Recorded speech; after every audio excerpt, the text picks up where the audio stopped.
І сьогодні я покажу вам рунтур мого домика, який ми купив в Санпі, Дубай Aeroplay. Це вже друга серія по Дубаю. І дивіться, що у мене є. Ось мій домик. Як ви бачите, почнемо примерно із...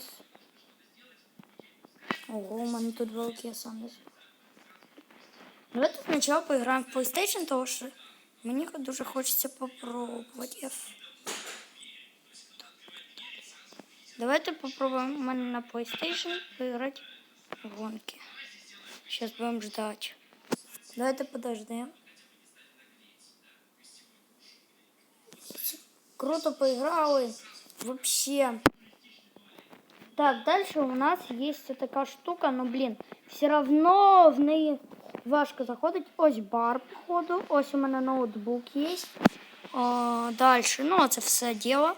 У мене далі є така комната, я сам даже про неї не знав, тільки сьогодні узнав. Тут душова, типа, я помитися можу, прикольно. І, ребята, рунтур великий. Дивіться, що у мене ще є. От, тут можна нажати F.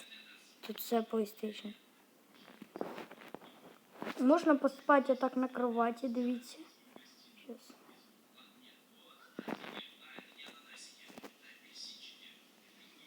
Так, надо щось нажать. Альт, после этого стоит. Так, блин, надо щось нажать.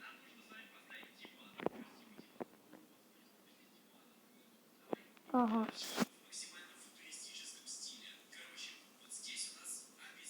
Альт.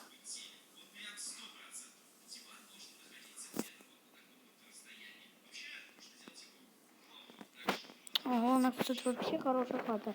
Если що, дивіться, ось такі відончики. Із нього відкриваються такі районні, типа. В следующей серії ми купимо. Ого, прикольно як тут. А може зайдемо? Блін, закритий дом. Ну, давайте, короче, на цьому поки що прощатися.